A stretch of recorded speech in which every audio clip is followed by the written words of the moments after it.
Hello, my name is Renshla. I am a dietitian.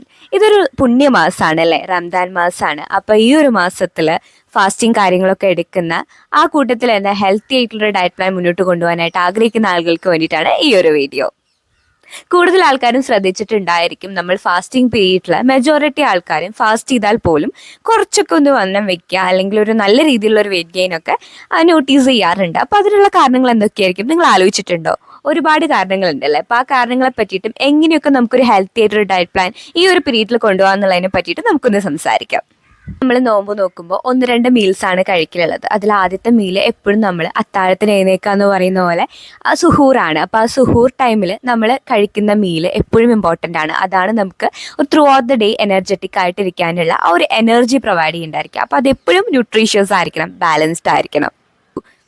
സുഹൂർ prepare ചെയ്യുമ്പോൾ നമ്മളെപ്പോഴും nutritious ആയിട്ട് തന്നെ പ്രിപ്പയർ ചെയ്യുക. അതിൽ കോംപ്ലെക്സ് കാർബോഹൈഡ്രേറ്റ്സ് യൂസ് ചെയ്യുകയാണ് ഏറ്റവും നല്ലത്. ഹോൾ ഗ്രെയിൻസോ ഓട്സോ അല്ലാന്നുണ്ടെങ്കിൽ ബ്രൗൺ റൈസോ ഒക്കെ ഇതിൽ പെടും, ഫൈബർ റിച്ച് ആയിട്ടുള്ളത്. അതിൻ്റെ കൂട്ടത്തിൽ പ്രോട്ടീൻസ് ആഡ് ചെയ്യാനായിട്ട് നോക്കുക. ചിക്കനോ ഫിഷോ എഗ്ഗോ ഒക്കെ ആണെന്നുണ്ടെങ്കിൽ അത്രയും നല്ലത്. അല്ലെങ്കിൽ ലെൻറ്റിൽസോ ലെഗ്യൂംസോ ഒക്കെ നമുക്ക് ആഡ് ചെയ്യാം കേട്ടോ പ്രോട്ടീൻസിന് വേണ്ടിയിട്ട്. അപ്പോൾ പ്രോട്ടീൻസ് എടുക്കാനായിട്ട് നോക്കുക. അങ്ങനെ ഒരു കംപ്ലീറ്റ് മീൽ എടുക്കുകയാണ് എപ്പോഴും നല്ലത്. അതാണല്ലോ നമ്മുടെ എനർജി സോഴ്സ് എന്ന് പറയുന്നത് ആ ഒരു ഡേയിലത്തെ. അപ്പോൾ അത് നല്ല രീതിക്ക് കഴിക്കാനായിട്ട് തന്നെ നോക്കുക. ഒരുപാട് ഓയിലി ആയിട്ടുള്ള ഒരുപാട് ജങ്ക് ആയിട്ടുള്ള ഐറ്റംസ് ആ ഒരു സുഹൂറിന്റെ ടൈമിൽ അവോയ്ഡ് ചെയ്യായിരിക്കും നല്ലതായിട്ടുണ്ടായിരിക്കുക. അതുപോലെ കാഫിനേറ്റഡ് ആയിട്ടുള്ള ഡ്രിങ്ക്സും സുഹൂറിന്റെ ടൈമിൽ എടുക്കുന്നത് അത്രയും സജസ്റ്റ് ചെയ്യുന്നില്ല. അടുത്തത് ഇഫ്താർ തന്നെയാണ്. അപ്പോൾ ഇഫ്താറിൻ്റെ ടൈമിൽ നമുക്കൊരു മിക്സ് ഓഫ് ഫീലിങ്സ് ആയിരിക്കും ഉണ്ടായിരിക്കുക. വിശപ്പുണ്ടായിരിക്കും, ദാഹം ഉണ്ടായിരിക്കും, എല്ലാം ഉണ്ടായിരിക്കും. അപ്പോൾ ആ ഒരു പീരീഡിലാണ് നമ്മൾ ഏറ്റവും ശ്രദ്ധിച്ച് ഭക്ഷണം കഴിക്കേണ്ടത്. അപ്പോൾ അത് എങ്ങനെയൊക്കെ ആയിരിക്കണം ആ ഒരു ഇഫ്താർ, എങ്ങനെയൊക്കെ ആയിരിക്കണം നമ്മൾ ഫാസ്റ്റിംഗ് ബ്രേക്ക് ചെയ്യേണ്ടത്. അപ്പോൾ ആ ഇഫ്താറിന് ആലോചിക്കുമ്പോൾ തന്നെ ഒരു മേശ നിറച്ച് വിഭവങ്ങളായിരിക്കും നമ്മുടെ മനസ്സിൽ വരണ്ടായിരിക്കുക. അപ്പോൾ അങ്ങനെയൊന്നും അല്ല, നമ്മൾ കുറച്ചും കൂടെ ഹെൽത്തി ആയിട്ട് ആലോചിക്കുമ്പോൾ അല്ലെങ്കിൽ ഹെൽത്തി ആയിട്ട് മാറുമ്പോൾ അത്രയും വിഭവങ്ങളൊന്നും ഇല്ലാണ്ട് തന്നെ നമുക്ക് കുറച്ചും കൂടെ ഹെൽത്തി ആയിട്ടുള്ള വെയിൽ ഒരു ഫാസ്റ്റിംഗ് ബ്രേക്ക് ആയിരിക്കും എപ്പോഴും നല്ലതായിട്ടുണ്ടായിരിക്കുക. അപ്പോൾ എന്തൊക്കെയായിരിക്കും അതിന് കുറച്ചും കൂടെ സ്യൂട്ടബിൾ ആയിട്ടുള്ള ഓപ്ഷൻസ് എന്താ നിങ്ങൾ വിചാരിക്കണേ? നമ്മൾക്ക് നാച്ചുറൽ ഷുഗർ സോഴ്സസ് ആണ് എപ്പോഴും യൂസ് ചെയ്യണത് നല്ലത്. അപ്പോൾ അതിന് വേണ്ടിയിട്ട് നമുക്ക് ഫ്രൂട്ട് കട്ട്സ് യൂസ് ചെയ്യാം. നമ്മൾ ജ്യൂസ് കുടിക്കണം, എന്തായാലും നമുക്ക് ദാഹം ഉണ്ടായിരിക്കുമല്ലോ. അപ്പം നമുക്ക് കുറേ വെള്ളം കുടിക്കാൻ ആ ടൈമിൽ തോന്നുക. അപ്പോൾ ജ്യൂസസ് കുടിക്കാം. വിത്തൗട്ട് ഷുഗർ കുടിക്കുകയാണെങ്കിൽ അത്രയും നല്ലത്. ഫ്രൂട്ട് കട്ട്സ് യൂസ് ചെയ്യാം. അതുപോലെ തന്നെ ഡേറ്റ്സ്, അങ്ങനത്തെ കാര്യങ്ങൾ. നാച്ചുറൽ ഷുഗർ സോഴ്സസ് നമുക്ക് യൂസ് ചെയ്യുന്നതുകൊണ്ട് പ്രശ്നമൊന്നുമില്ല. കാരണം നമുക്ക് എന്തായാലും ഷുഗർ ക്രേവിങ്സ് ഉണ്ടായിരിക്കും. അപ്പോൾ അതുകൊണ്ട് തന്നെ അതിനെ നമുക്കൊന്ന് ലിമിറ്റ് ചെയ്ത് നിർത്തണം എന്നുണ്ടെങ്കിൽ ഇങ്ങനത്തെ നാച്ചുറൽ ഷുഗർ സോഴ്സസ് നമ്മളെ ഹെൽപ്പ് ചെയ്യുന്നുണ്ടായിരിക്കും. അപ്പോൾ അതോടുകൂടെ നമ്മൾ ഒന്ന് ഫാസ്റ്റിംഗ് ബ്രേക്ക് ചെയ്യുകയാണെന്നുണ്ടെങ്കിൽ അത് ഹെൽപ്ഫുൾ ആയിരിക്കും. പിന്നെ അതിൻ്റെ കൂട്ടത്തിൽ നമ്മൾ ഒരുപാട് വറുത്തതും പൊരിച്ചതായിട്ടുള്ള കാര്യങ്ങൾ മാക്സിമം അവോയ്ഡ് ചെയ്യായിരിക്കും നല്ലത്. ഗ്രിൽഡ് ആയിട്ടോ ബേക്ക് ചെയ്തിട്ടോ അല്ലാന്നുണ്ടെങ്കിൽ നമുക്കൊരു എയർ ഫ്രൈഡ് ആയിട്ടുള്ള സ്നാക്സ് ഒക്കെ എടുക്കുന്നതുകൊണ്ട് വലിയ കുഴപ്പമില്ല. സ്റ്റീംഡ് ആയിട്ടുള്ളതൊക്കെ ആണെങ്കിൽ അത്രയും നല്ലത്. അതല്ലാണ്ട് ഒരുപാട് ഡീപ് ഫ്രൈഡ് ആയിട്ടുള്ളതൊക്കെ അവോയ്ഡ് ചെയ്യായിരിക്കും എപ്പോഴും നല്ലത്. വളരെ കുറച്ച് ക്വാണ്ടിറ്റിയിൽ എടുക്കുകയാണെങ്കിൽ കുഴപ്പമില്ല. ഒരെണ്ണമൊക്കെ അത്രയും ആഗ്രഹം ഉണ്ടെങ്കിൽ എടുക്കാം. അപ്പോൾ ഇഫ്താർ ടൈമിൽ നമുക്ക് കട്ട്ലറ്റ്സ് ഒക്കെ കഴിക്കാം കേട്ടോ, അതൊന്നും കഴിക്കേണ്ടെന്ന് ആരും പറയുന്നില്ല. പക്ഷേ ഡീപ് ഫ്രൈഡ് ആയിരിക്കരുതെന്ന് മാത്രമേ ഉള്ളൂ. കബാബ്സ് കഴിക്കാം. അങ്ങനെ നിങ്ങൾക്ക് ഒന്നും കഴിക്കാൻ പാടില്ല എന്നല്ല പറയണത്. അതൊക്കെ കുറച്ചും കൂടെ ഹെൽത്തി ആയിട്ടുള്ള രീതിയിൽ നമ്മൾ സ്നാക്കിംഗ് ഒക്കെ ഹെൽത്തി സ്നാക്സ് എടുക്കുകയാണെങ്കിൽ അത്രയും നല്ലതായിരിക്കും. അത് കഴിഞ്ഞിട്ട് നമുക്കൊരു ഡിന്നറും കൂടെ വരുന്നുണ്ടല്ലോ, അപ്പോൾ അതിൽ നമുക്ക് കുറച്ചും കൂടെ കഴിക്കാം. ഫാസ്റ്റിംഗ് ബ്രേക്ക് ചെയ്ത ഉടനെ തന്നെ ഒരുപാട് ക്വാണ്ടിറ്റിയിൽ ഫുഡ് കൺസ്യൂം ചെയ്യാതിരിക്കും നല്ലതായിട്ടുണ്ടായിരിക്കും. വോമിറ്റിംഗ് സെൻസേഷനൊക്കെ ഒരുപാട് ഉണ്ടായിരിക്കും. അപ്പോൾ അതുകൊണ്ട് തന്നെ നമ്മളൊരു ലിമിറ്റഡ് ക്വാണ്ടിറ്റിയിൽ കുറച്ചും കൂടെ നമ്മൾ ഡീഹൈഡ്രേറ്റഡ് ആയിരിക്കും. അപ്പോൾ ഹൈഡ്രേഷനൊക്കെ നിലനിർത്തുന്ന രീതിയിൽ ഡ്രിങ്ക്സ് കാര്യങ്ങളൊക്കെ എടുത്തിട്ട് ഫാസ്റ്റിംഗ് ബ്രേക്ക് ചെയ്യുക. ഫാസ്റ്റിംഗ് ഒക്കെ ബ്രേക്ക് ചെയ്തതിന് ശേഷമായിരിക്കും നമ്മൾ ഡിന്നറിലേക്ക് കിടക്കേണ്ടായിരിക്കും. അപ്പോൾ ഡിന്നറും എപ്പോഴും പ്രോട്ടീൻ റിച്ച് ആയിട്ടുള്ള അതുപോലെ തന്നെ ഒരു കാർബ് സോഴ്സ് ഉള്ള കാര്യങ്ങളൊക്കെ എടുക്കുന്നതായിരിക്കും ഏറ്റവും നല്ലത്. പിന്നെ കൂടുതൽ വെജിറ്റബിൾസ് കാര്യങ്ങളൊക്കെ നന്നായിട്ട് തന്നെ ഇൻടേക്ക് ചെയ്യാനായിട്ട് നോക്കുക. എപ്പോഴും ഒരു ബാലൻസ്ഡ് പ്ലേറ്റ് തന്നെയാണ് ഡിന്നറിനും നല്ലതായിട്ടുണ്ടായിരിക്കുക. നമുക്ക് ബിരിയാണി കാര്യങ്ങളൊക്കെ കഴിക്കാം, ഹെൽത്തി ആയിട്ടുള്ള പ്രിപ്പറേഷൻസ് ആവണമെന്ന് മാത്രമേ ഉള്ളൂ. അപ്പം അങ്ങനെ കുറേ നിങ്ങൾക്ക് ഇഷ്ടമുള്ള രീതിയിലൊക്കെ മാറി മാറി ഫുഡ് ഐറ്റംസ് ഒക്കെ കഴിക്കാവുന്നതാണ്. കുറച്ചും കൂടെ ഹെൽത്തി ആയിട്ടുള്ള രീതിയിൽ പ്രിപ്പറേഷൻസ് കാര്യങ്ങളൊക്കെ ചെയ്യുകയാണെന്നുണ്ടെങ്കിൽ അത്രയും നല്ലതാവുന്നു മാത്രം. പോർഷൻസ് കൺട്രോൾ ചെയ്ത് കഴിക്കാനായിട്ട് തന്നെ നോക്കുക ഡിന്നറിനാണെന്നുണ്ടെങ്കിലും. ഇനി നമ്മൾ സംസാരിക്കുന്നത് ഡീഹൈഡ്രേഷനെ പറ്റിയിട്ടാണ്. ഹൈഡ്രേറ്റഡ് ആയിട്ടിരിക്കുക എന്നുള്ളത് വളരെ ഇമ്പോർട്ടൻ്റ് അല്ലേ. നമ്മൾ ഇത്രയും വലിയൊരു ഫാസ്റ്റിംഗ് ഒക്കെ എടുക്കുമ്പോൾ ഡെഫിനറ്റ്ലി നമ്മൾ കുറച്ചൊക്കെ കുറച്ചല്ല നല്ല രീതിയിൽ ഡീഹൈഡ്രേറ്റഡ് ആയിട്ടുണ്ടായിരിക്കും. അപ്പോൾ വാട്ടർ ഇൻടേക്ക് വളരെ വളരെ ഇമ്പോർട്ടൻ്റ് ആണ്. നമ്മളൊരു ഫാസ്റ്റിംഗ് ബ്രേക്ക് ചെയ്തതിന് ശേഷം നമ്മൾ രാവിലത്തെ മീൽ എടുക്കുന്നത് വരെയുള്ള ടൈം നമുക്കുണ്ട്. അപ്പോൾ അതിനുള്ള നമ്മൾ നല്ല രീതിയിൽ വെള്ളം കുടിച്ചൊരു 3 ലിറ്റർ എന്തായാലും തികയ്ക്കാനായിട്ട് തന്നെ നോക്കുക. നമ്മൾ ഇഫ്താർ കഴിഞ്ഞിട്ട് ഡിന്നർ കഴിഞ്ഞ് നമ്മൾ കിടക്കുന്നതിനുള്ള ഒരു 2 ലിറ്റേഴ്സ് വെള്ളം കുടിക്കാൻ നോക്കുക. രാവിലെ സുഹൂറിന് ഒരു 1 ലിറ്റർ വെള്ളം എന്തായാലും എന്തായാലും ഇൻടേക്ക് ചെയ്യാനായിട്ട് നോക്കുക. അത് നമ്മൾ കുറച്ചും കൂടെ ഹൈഡ്രേറ്റഡ് ആയിട്ടിരിക്കുന്നതിന് സഹായിക്കേണ്ടതായിരിക്കും. പിന്നെ നമ്മൾ കുറച്ചും കൂടെ ഒരു വാട്ടർ ബേസ്ഡ് ആയിട്ടുള്ള ഫുഡ് കാര്യങ്ങളൊക്കെ കഴിക്കുന്നത് നല്ലതായിരിക്കും. അതുപോലെ തന്നെ ഫ്രൂട്ട്സ് കാര്യങ്ങളൊക്കെ എടുക്കുമ്പോൾ വാട്ടർമെലൺ പോലെയുള്ള കുറച്ചും കൂടിയൊക്കെ വാട്ടർ കണ്ടന്റ് കൂടുതലുള്ള ഫുഡ് ഐറ്റംസ്, ഫ്രൂട്ട്സ് ഐറ്റംസ് ഒക്കെ എടുക്കുന്നതും കുറച്ചും കൂടെ ഹെൽപ്ഫുൾ ആയിരിക്കും. പ്രധാനപ്പെട്ട കുറേ ഏരിയാസ് നമ്മൾ കവർ ചെയ്തിട്ടുണ്ട്. മീൽസ് എങ്ങനെ കഴിക്കണം, ഹൈഡ്രേറ്റഡ് ആയിട്ടിരിക്കണം എന്നൊക്കെ കുറച്ച് നമ്മൾ പറഞ്ഞു അല്ലേ. ഇനിയിപ്പോൾ നമ്മൾക്ക് എന്തൊക്കെയാണ് റീസൺസ് മെയിൻലി നമ്മൾ വെയിറ്റ് ഗെയിൻ ചെയ്യാൻ, ഇത്രയും ഫാസ്റ്റിംഗ് എടുത്തിട്ട് ഗെയിൻ ചെയ്യാനുള്ള റീസൺസിനെ പറ്റിയിട്ട് നമുക്കൊന്ന് നോക്കാം. മെയിൻലി ഫസ്റ്റ് തിങ് എന്ന് പറയുന്നത് ഓവർ ഈറ്റിംഗ് ഡ്യൂറിങ് ഇഫ്താറാണ്. അപ്പോൾ ആ ഒരു ടൈമിൽ നമ്മൾ ഒരുപാട് ഹൈ കാലറി ആയിട്ടുള്ള ഫുഡ് ഐറ്റംസ് ഒക്കെ കൺസ്യൂം ചെയ്യുക. അതായത് ഞാൻ പറഞ്ഞല്ലോ, ഒരു മേശ ഫുൾ ഐറ്റംസ് ഒക്കെ നിറച്ച് വെച്ച് അതൊക്കെ നമ്മൾ കഴിക്കുക. ഇത്രയും നേരം ഫാസ്റ്റ് ചെയ്തതിന് ഒരു ഗുണമില്ലാതായി പോകും. അപ്പം അതുകൊണ്ട് തന്നെ മാക്സിമം പറ്റുന്ന രീതിയിൽ അത് കൺട്രോൾ ചെയ്യാനായിട്ട് നോക്കുക. വറുത്തതും പൊരിച്ചതായിട്ടുള്ള കാര്യങ്ങളൊക്കെ മാക്സിമം അവോയ്ഡ് ചെയ്തിട്ട് ഹെൽത്തി ആയിട്ടുള്ള രീതിയിൽ ഒരുപാട് ഓവർ ഈറ്റ് ചെയ്യാതെ നമുക്ക് വേണ്ടത് മാത്രം കഴിക്കാനായിട്ട് നോക്കുക. അതുപോലെ തന്നെ ഹൈ കാലറി ഫുഡ്സിൻ്റെ ഇൻടേക്കാണ് അടുത്തത്. അതെന്ന് പറയുമ്പോൾ നമ്മളിപ്പോൾ നേരത്തെ പറഞ്ഞ പോലെ തന്നെ ഇഫ്താർ ടൈമിലൊക്കെ നമ്മൾ ഒരുപാട് സമൂസ അല്ലെങ്കിൽ വറുത്തതും പൊരിച്ചതായിട്ടുള്ള കുറേ ഐറ്റംസ് ഒക്കെ ഉണ്ടാക്കുന്നുണ്ടായിരിക്കും. അപ്പോൾ അത് മാക്സിമം അവോയ്ഡ് ചെയ്തിട്ട് കുറച്ചുകൂടെ ഹെൽത്തി ആയിട്ടുള്ള ഹെൽത്തി സ്നാക്സിൻ്റെ പ്രിപ്പറേഷൻസ് ആയിരിക്കും കുറച്ചുകൂടെ നമുക്ക് നല്ലതായിട്ടുണ്ടായിരിക്കും. ഗ്രിൽഡ് ആയിട്ടുള്ള, ബേക്ക്ഡ് ആയിട്ടുള്ള, സ്റ്റീംഡ് ആയിട്ടുള്ള സ്നാക്സ് ഒക്കെ കഴിക്കുകയാണെന്നുണ്ടെങ്കിൽ അത്രയും നല്ലത്. അപ്പോൾ അതെന്തായാലും നമ്മളെപ്പോഴും സ്വീറ്റ്സ് കാര്യങ്ങൾ അങ്ങനത്തെ കാര്യങ്ങളൊക്കെ അവോയ്ഡ് ചെയ്യാനായിട്ട് നോക്കുക. ഹൈ കാലറി ആയിട്ടുള്ള ഡ്രിങ്ക്സ് കാര്യങ്ങളൊക്കെ ഉണ്ടല്ലോ. അപ്പോൾ നമ്മൾക്ക് ഫ്രഷ് ജ്യൂസ് ഉണ്ടാക്കുന്നതിന് പകരം നമ്മൾ കുറച്ചൊക്കെ ഒരു ഷുഗറേറ്റഡ് ആയിട്ടുള്ള ഡ്രിങ്ക്സ് ഒക്കെ വാങ്ങി വെച്ചിട്ട് അതുകൊണ്ട് ജ്യൂസ് ഉണ്ടാക്കി കുടിക്കുന്നുണ്ടാവില്ലേ, അതൊക്കെ അവോയ്ഡ് ചെയ്തിട്ട് കുറച്ചും കൂടെ ഫ്രഷ് ജ്യൂസ് വിത്തൗട്ട് ഷുഗർ കുടിക്കാനായിട്ട് നോക്കുക. അല്ലെങ്കിൽ ഫ്രൂട്ട് കട്ട്സ് കഴിക്കാൻ നോക്കുക. കുറച്ചുകൂടെ നാച്ചുറൽ ഷുഗേഴ്സിനെ ഡിപ്പെൻഡ് ചെയ്യാനായിട്ട് നോക്കുക. ഹൈ കാലറി ഫുഡ്സിലേക്ക് പോവാതിരിക്കാനായിട്ട് മാക്സിമം എഫേർട്സ് എടുക്കുക എന്തായാലും.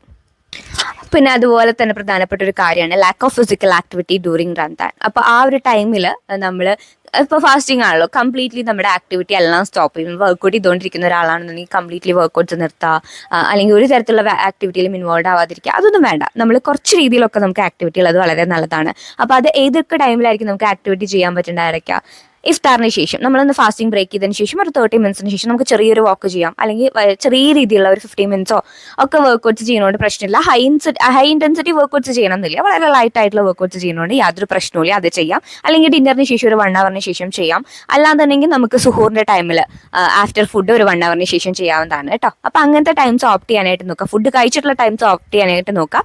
ഒരു ഫാസ്റ്റിംഗ് പീരീഡിൻ്റെ ആ ഒരു കാലയളവിൽ എടുക്കാതിരിക്കുക. കാരണം അത് നിങ്ങളെ കൂടുതൽ ഡീഹൈഡ്രേറ്റഡ് ആവാനേ ുന്നുണ്ടാവുള്ളൂ. അപ്പോൾ അതുകൊണ്ട് അത് മാക്സിമം അവോയ്ഡ് ചെയ്തിട്ട് ഫുഡ് കഴിച്ചതിന് ശേഷമുള്ള ഒരു ടൈമിൽ നിങ്ങൾ വർക്കൗട്ട്സ് അല്ലെങ്കിൽ അവർ എന്തെങ്കിലും ഒരു ഫിസിക്കൽ ആക്ടിവിറ്റിയിൽ ഇൻവോൾവ് ആവാൻ നോക്കുക. അപ്പോൾ അത് നമ്മളെ ഡെഫിനറ്റ്ലി ഹെൽപ്പ് ചെയ്യേണ്ടതായിരിക്കും. അധികം വെയിറ്റ് ഒന്നും കൂടാണ്ട് നമുക്ക് കുറച്ചുകൂടെ വെയിറ്റ് മാനേജ് ചെയ്യാനായിട്ട് ഹെൽപ്ഫുൾ ആയിരിക്കും. അപ്പോൾ ചെറിയൊരു രീതിയിൽ വർക്കൗട്ട്സ് കാര്യങ്ങളൊക്കെ ചെയ്യാൻ നോക്കുക. വലിയ രീതിയിൽ വേണ്ട, ചെറിയ രീതിയിൽ മാത്രം.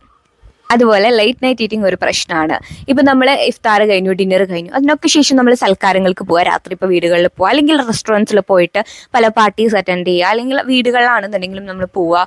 അപ്പോൾ ഈ ഒരു രാത്രി മൊത്തം ഉറങ്ങാതിരുന്നിട്ട് നമ്മൾ പല പല ഫുഡ് ഐറ്റംസ് ട്രൈ ചെയ്യുക, അങ്ങനത്തെ ഒരു പ്രവണത ഉണ്ടെന്നുണ്ടെങ്കിൽ അത് നിർത്തുന്നതാണ് നല്ലത്. കാരണം അത് നമുക്കൊരു വെയിറ്റ് ഗെയിൻ മാത്രമല്ല, നമുക്ക് കുറേ പ്രശ്നങ്ങളിലേക്ക് ലീഡ് ചെയ്യേണ്ടായിരിക്കും. അപ്പോൾ അതുകൊണ്ട് തന്നെ ലേറ്റ് നൈറ്റ് ഫുഡ് ക്രേവിങ്സ് വരാൻ നമുക്ക് അത് മാക്സിമം അവോയ്ഡ് ചെയ്തിട്ട് നമ്മളൊരു പെർട്ടിക്കുലർ ടൈമിൽ നമ്മുടെ ആ ഒരു മീൽസ് സ്റ്റോപ്പ് ചെയ്യാനായിട്ട് നോക്കുക. അതായിരിക്കും എപ്പോഴും ബെറ്റർ ആയിട്ടുണ്ടായിരിക്കുക. അതുപോലെ ഈ ഒരു പീരീഡിൽ നമ്മൾ നേരിടുന്ന മെയിൻ ഒരു പ്രശ്നമാണ് ഡിസ്റ്റർബ് സ്ലീപ്പ് പാറ്റേൺസ്. അത് നമുക്ക് പ്രാർത്ഥന ഉണ്ടായിരിക്കും. അതുപോലെ തന്നെ നമുക്ക് ഇടയിലൊന്ന് സുഹൂറിൻ്റെ ടൈമിൽ എഴുന്നേക്കേണ്ടി വരും. അങ്ങനെ കുറേ ഇത് വരുന്നുണ്ട്. അപ്പോൾ അതുകൊണ്ട് തന്നെ സ്ലീപ്പിംഗ് പാറ്റേണിലുള്ള ഇറഗുലാരിറ്റി നമ്മുടെ മെറ്റബോളിസത്തിനെയും ബാധിക്കുന്നുണ്ടായിരിക്കും. അപ്പോൾ ആ ഒരു പീരീഡിൽ നമുക്ക് അങ്ങനെ അത്രയും ശ്രദ്ധിക്കാൻ ഒരുപാട് പ്രാർത്ഥനയ്ക്കൊക്കെ നമുക്ക് എന്തായാലും എഴുന്നേക്കേണ്ടി വരും. അതൊന്നും നമുക്ക് മുടക്കാൻ പറ്റുന്ന കാര്യങ്ങളല്ല.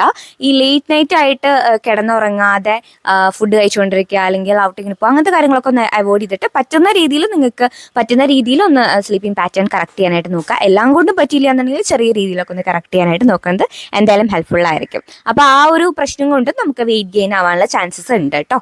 ഈ ഒരു പ്രശ്നങ്ങളൊക്കെ നമുക്ക് പരിഹരിക്കണ്ടേ? അപ്പോൾ എന്തായാലും നമുക്ക് പരിഹരിക്കാൻ പറ്റും. നമുക്ക് സോൾവ് ചെയ്യാൻ പറ്റാത്ത പ്രശ്നങ്ങളൊന്നും ഇല്ലല്ലോ. അപ്പോൾ എന്തായാലും ഇതിനും സൊല്യൂഷൻസ് ഉണ്ട്. അപ്പോൾ സൊല്യൂഷൻസ് എന്തൊക്കെയായിരിക്കും അല്ലേ? അപ്പോൾ അതിനെപ്പറ്റി നമുക്കൊന്ന് സംസാരിക്കാം. ആദ്യം തന്നെ പോർഷൻ സൈസ് കൺട്രോൾ ചെയ്യാനായിട്ട് ശ്രമിക്കുക. നമ്മളെപ്പോൾ കഴിക്കുമ്പോഴും ഓവർ ഈറ്റ് ചെയ്യാതെ നമ്മൾക്ക് വേണ്ടിയിട്ടുള്ളത് മാത്രം കഴിക്കുക. കാർബോഹൈഡ്രേറ്റ്സ് ആണെങ്കിൽ വളരെ കുറച്ച് എമൗണ്ടിൽ എടുത്തിട്ട്, അതേപോലെ തന്നെ പ്രോട്ടീൻസ് കാര്യങ്ങളും വെജിറ്റബിൾസ് കാര്യങ്ങളൊക്കെ നന്നായിട്ട് എടുത്ത് ഒരു ബാലൻസ് ആയിട്ടുള്ള പ്ലേറ്റ് കീപ്പ് ചെയ്യുകയാണെന്നുണ്ടെങ്കിൽ ഡെഫിനറ്റ്ലി നമുക്ക് വെയിറ്റ് ഗെയിൻ ആവാതെ വെയിറ്റ് മാനേജ് ചെയ്യാനായിട്ട് പറ്റുന്നുണ്ടായിരിക്കും. അതുപോലെ തന്നെ നമ്മൾ പ്ലേറ്റിൽ എടുക്കുന്ന ഫുഡിന്റെ ന്യൂട്രീഷണൽ കോമ്പോസിഷൻ വളരെ ഇമ്പോർട്ടൻ്റ് ആണ്. അപ്പോൾ അതിൽ നമ്മൾ റെഡ് മീറ്റ് കാര്യങ്ങളൊക്കെ അവോയ്ഡ് ചെയ്യാനായിട്ട് നോക്കാം. മാക്സിമം പ്രോട്ടീൻസ് എടുക്കുന്നതിൽ കൂടുതലും ലീൻ പ്രോട്ടീൻസ് ആണ് നല്ലത്. അതായത് എഗ്ഗ്, അതുപോലെ തന്നെ ചിക്കൻ കാര്യങ്ങളൊക്കെ ആയിരിക്കും കുറച്ചുകൂടെ ബെറ്റർ ആയിട്ടുണ്ടായിരിക്കും. അല്ലെങ്കിൽ പിന്നെ വെജിറ്റബിൾ പ്രോട്ടീൻസ് എടുക്കുന്നതുകൊണ്ടും പ്രശ്നമില്ല. അപ്പോൾ അങ്ങനത്തെ പ്രോട്ടീൻ സോഴ്സസ് എടുക്കാനായിട്ട് നോക്കുക. റെഡ് മീറ്റ് കാര്യങ്ങളൊക്കെ മാക്സിമം അവോയ്ഡ് ചെയ്യുകയായിരിക്കും നല്ലത്. എടുക്കാം വളരെ ചെറിയ ക്വാണ്ടിറ്റിയിൽ, അല്ലെങ്കിൽ ഇടയ്ക്കിടയ്ക്കായിട്ട് എടുക്കാം. എല്ലാ ദിവസവും എടുക്കാതിരിക്കുക. സ്ലീപ്പും പ്രയോറിറ്റൈസ് ചെയ്യുന്നത് ഒരുപാട് നല്ലതാണ്. കാരണം നമ്മുടെ ഇറഗുലർ സ്ലീപ്പിംഗ് പാറ്റേൺ നമ്മുടെ മെറ്റബോളിസത്തിനൊക്കെ ബാധിക്കുന്നത് നേരത്തെ പറഞ്ഞല്ലോ. അപ്പോൾ അതുകൊണ്ട് പറ്റുന്ന അത്ര നമുക്ക് സ്ലീപ്പ് ഒന്ന് മാനേജ് ചെയ്യാൻ പറ്റുകയാണെന്നുണ്ടെങ്കിൽ അത് വളരെ ഹെൽപ്ഫുൾ ആയിരിക്കും ഈ ഒരു ജേർണിയിൽ.